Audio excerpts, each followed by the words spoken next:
omudua emo na afei vegetables ahodo ana say atosode no wo mo ahyase pa wo mo kasa kire se kua adwuma no kra no eyade se afono wo mo na botaye titiri wa na se de enti a wo mo gina so e kasa nsem we ni na se so ye kua ni na so obomoden edua no bai se de be ye be so doso no enye obo ade na ebehu ye mobo ato nsuo kakra egu ase ana ne etoji wu kua ni na se wo be pensuo kakra na afei wo de apetepete wo no bai no asese de be ye be so doso na wo so etwa bredura watimi etwa bi no mu kire mu a ensuo ba ko eno na kwaye wo mo ani da so e wo sa kurom ho anum no se de ensuo no ani ahono no ni na eye gadam se adwumadi a yaka ho asem fitimre tenten a eno no ye hunu kwan bi a ye de fa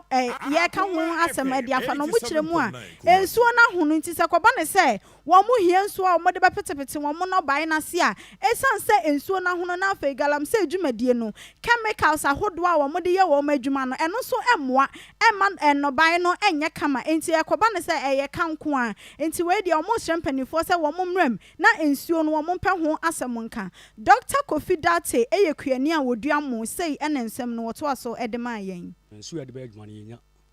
na adwuma na sei titru ekuafo ye wo mpatam ha no ye doso papa ese bia so no makoro kofi because wo twe mewa ensuo no so de adwuma ensuo na mo ano 87.9 no asa no da ko televi ti ba se amaya brabo no aye basa wo mpatam ha gala no yaka ho asema se company fo mo ai na ensuo na ni ente kakrama na ntimi fa ye kuafo kra se be frifie kra be ensuo be no kra no ho asema odin ya company fo ni mu ya ese be ensuo da ha ye mpatam anya ensuo ha ya nuru no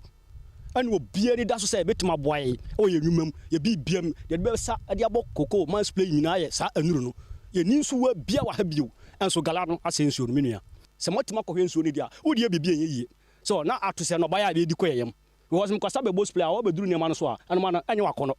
so wa hey eno ma ne ha asem fo du yo emmo enye hwe afi ne yatim ne ba wo nsuo abdi gu ase nsuo abdi gu ase ya duro bi na mafra keke me gu ase sere be ya osunsuo be to abe de ebe boa me so sunsuo anta me nya nsuo bi amfa mo bra sunsuo ne da ha ma nsuo ne etene no mo ko da ha ba trike ase menua nsuo ne short pani enya bia ne yatumo to kofi ne akobu pipe ne de aba aya breko ani kwa so say kobu pipe frifie nsuo da ha no ya wo say etim ko se bi de be ya adwuma no ne ase atu pipe moto ne de kofi ne akwa sensuo bi ne de aba menua e wo problem enti ano no eye arehosem a efri bomfa empotam eba sensuo pass wani etwa sensuo da ho nanso sabi nkrofo bi no mudwuma wo mudie enti ensuo na hona wo sabi ede ya hwia enyeye na eno achi ena kofi wusu no so eye kuani a wono so duadua no bai na bia wo de kakra ato ni nua ne de ne so asei ena wo kasafai nso we na ebogo ye do ba so yen ya ye do mo omo ado torowa omo ado cabbage the same nsuo no ene ye de water ena o hwese na ani aye na say mfuturo nko a ebia obeka se be settle but chemicals om de mine no e de extract gold no omo extract no directly e ko nsuo no o plant na wadua no eno no e be fa bi wa ote ba bia o se mfa wo no ye ba beto aduane na ma Akoma 87.9 Kumasi. We know enya ban because so kasa ban ye we ya ube policy a lot of people all along nsuo no but nsuo bia e wo community a e fam enti community leaders no and assess omohwe na mansi ukrom say ansi ukrom na ansi memi krom a ube hu we nsuo ato a na se usam fidie ni mu a bosumi mienu nsuo ani ebe clear because nsuo ahu ne say no me ma nom pen ye buy ne ye nom and indi mfi adue no crops ni bi wo ha odigu so ye emo no de odigu ase but omo vegetables odigu so ashe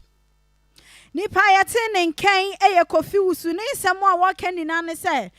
obi begina wo mpoma achi na wo bom ago na wamie na nya de se obetimi ewram enti se mpanimfo ehwe na wo mo omudi sa adwuma no omopam omu firi krom ho anase eyi omu firi ho a eya de se nsuo no ani bete na afei aboa amom adwuma no akoso